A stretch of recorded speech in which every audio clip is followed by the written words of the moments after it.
இந்த நிகழ்வை பார்த்து கொண்டிருக்கின்ற சன் தொலைக்காட்சி நேயர்களுக்கு அன்பின் வணக்கம்.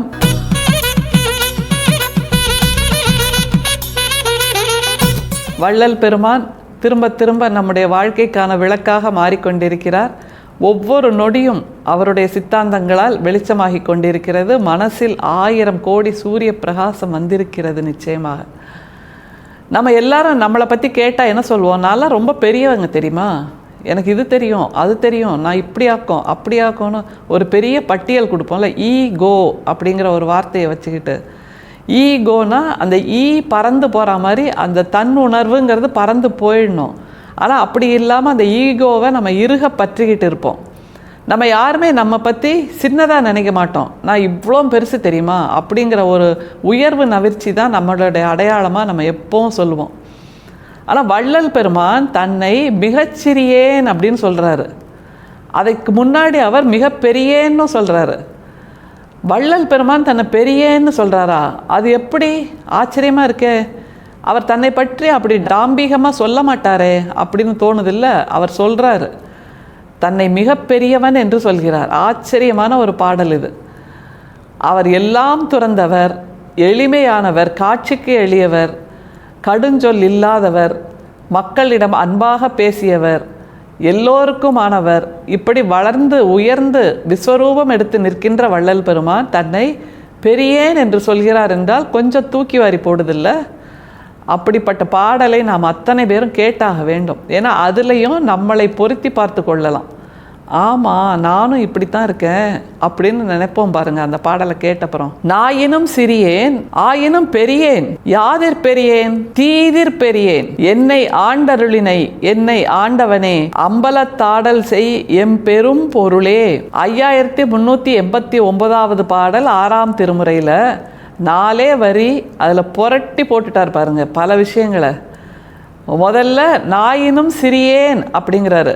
அதாவது தன்னை அந்த கடைசியில் இருக்கக்கூடிய விலங்கினம், நாய் கூட சின்னதுன்னு கிடையாது, ஆனால் அப்படிப்பட்ட விலங்கினத்திலும் சிறியவனாக தன்னை வைத்து கொள்கிறார். அந்த அளவுக்கு தன்னடக்கம் என்று நாம் புரிந்து கொள்ள வேண்டும்.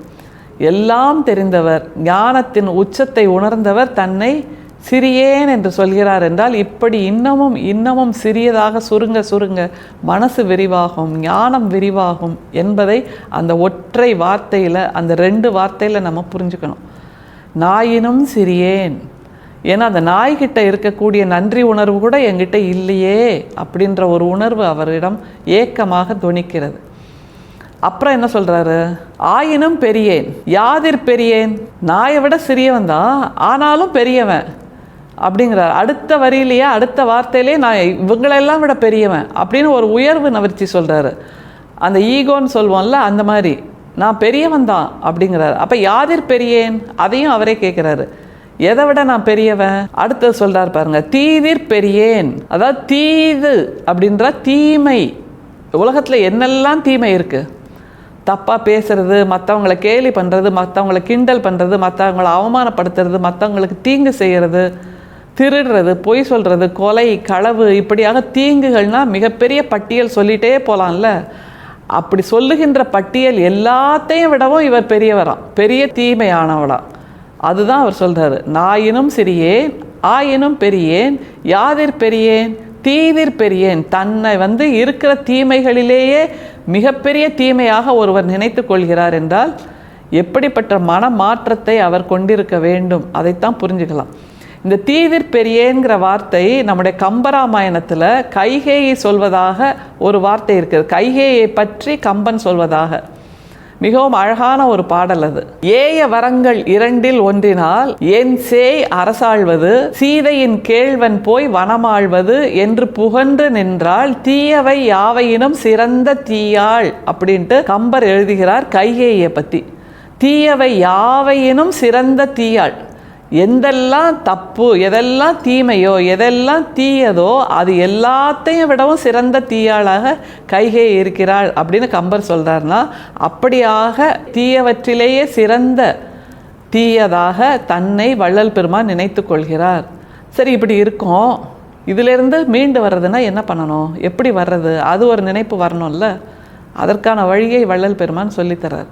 என்னை ஆண்டருளினை, என்னை ஆண்டவனே, அம்பலத்தாடல் செய் எம் பெரும் பொருளே. அந்த அம்பலத்தாடல் செய் எம் பெரும் பொருளே, அதுதான் நாம் தீமையிலிருந்து வெளியே வருவதற்கான ஒற்றை வழி. அது ஒன் வே டிராஃபிக் தான். அதில் யூ டர்ன் அதெல்லாம் எதுவுமே கிடையாது. வெறும் ஒற்றை அடி பாதை. அதில் அப்படித்தான் போக முடியும். வேறு சைடு வழி இல்லை சர்வீஸ் ரோடு அதெல்லாம் எதுவும் கிடையாது. ஒரே பாதை. அந்த அம்பலத்தாடல் எப்போ நடக்கும்? மனசுக்குள்ள சிவம் என்கின்ற அன்பை நிறைத்தால் நடக்கும். நான் இவ்வளோ தீயவனாக இருந்தாலும் என் மீது அன்பு செலுத்தி நீ என்னிடம் அமர்ந்திருக்கிறாய், என் மனசில் அம்பலத்தாடல் செய்கிறாய், அதுதான் என்னோட பெரிய பொருள் அப்படிங்கிறாரு. பொருள்னா நாம் என்ன சொல்லுவோம்? என்கிட்ட இருக்கிறது இந்த வைரம் பெருசு, இந்த முத்து பெருசு, இந்த பவளம் பெருசு, இந்த ரேடியோ என்னோட பொருள், இந்த டிவி என்னோட பொருள், இந்த லேப்டாப் என்னோட பொருள், இந்த வீடு, இந்த காரு, இந்த ஸ்கூட்டர் அப்படின்னு நாம் நம்மளுடைய இந்த மெட்டீரியலிஸ்டிக் வேல்யூவை வச்சு சொல்லுவோம். ஆனால் நம்முடைய வள்ளல் பெருமான் தன்னுடைய மனசில் அன்பாக நிறைத்திருக்கின்ற அந்த அன்பின் ஆடல் இருக்குல்ல, ஆனந்த தாண்டவம், அதைத்தான் மிக பெரும் பொருளாக சொல்கின்றார். அப்படின்னா அந்த அன்பு சிவம் அது ஒன்று இருந்தால் போதும். நிச்சயமாக சிறியேன் எல்லாம் பெரியேன் ஆகலாம். பெரியேன் என்று நினைத்து கொண்டிருக்கின்ற அந்த ஈகோவை விட்டொழித்தால் நிச்சயமாக அம்பலத்தாடல் அங்கே நடக்கும். ஏனென்றால் நாம் எப்போதும் இறை தேடல் செய்கிறது எதுக்காக? இறையின் கருணை, இறையின் அருள் நம்மீது வர வேண்டும் என்கின்ற ஒற்றை நினைப்புக்கு தானே. இறை நம்மக்கிட்ட அருள் செய்யணும், இறை நமக்கு கருணையாக இருக்கணும், இறை நமக்கு அன்பு செய்யணும் அப்படின்னா நாம் மட்டும் மற்றவங்களுக்கு அதை செய்ய மாட்டோம்னா அது எப்படி நியாயமாகும்? இல்லை, எப்போ இறை என்று நான் போய் கையேந்துகிற அந்த சக்தியிடமிருந்து நமக்கு எல்லாம் வரணும், ஆனால் நாம் திருப்பி கொடுக்க மாட்டோம் அப்படின்னா அது நியாயம் இல்லை. அப்போ திருப்பி கொடுப்பதற்கு நம்மிடம் எது இருக்க வேண்டும்?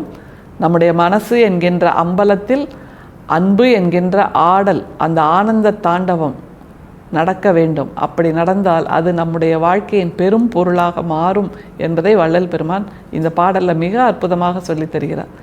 அன்பை செய்கிறது அவ்வளோ கஷ்டமா? இல்லை, செய்வோம். நிச்சயமாக இந்த நொடியிலிருந்தே கூட ஆரம்பிக்கலாம். இதுவரைக்கும் செய்யவில்லை என்றால் இன்றைக்கு ஒரு பழக்கமாக வைத்துக்கொள்ளலாம். யாரிடமும் கடிந்து ஒரு வார்த்தை பேச மாட்டேன், யாரிடமும் கோபமாக பார்க்க மாட்டேன், யாரிடமும் கடுமையாக நடந்து கொள்ள மாட்டேன். இந்த மூணையும் முதல்ல செய்து பார்க்கலாமே. நமக்குள்ளேயே ஒரு புத்துணர்ச்சி, வேறு ஒரு உருவம், வேறு ஒரு பிறப்பு, வேறு ஒரு அவதாரம் நடப்பதை நம்மால் புரிந்து கொள்ள முடியும். அப்படி புரிந்து கொண்டால் அதுதான் வள்ளல் பெருமானுக்கு நாம் செய்கின்ற கைமாறாக இருக்க முடியும். செய்வோம். நம்முடைய மனசில் அம்பலத்தாடலில் அன்பை நிறைப்போம். அது ஒன்றுதான் நமக்கான பெரும் பொருள் என்று வள்ளல் பெருமான் சொல்லி கொடுத்திருக்கிறார். அருட்பெரும் சோதி, அருட்பெரும் சோதி, தனிப்பெரும் கருணை, அருட்பெரும் சோதி. மீண்டும் சந்திப்போம். நன்றி, வணக்கம்.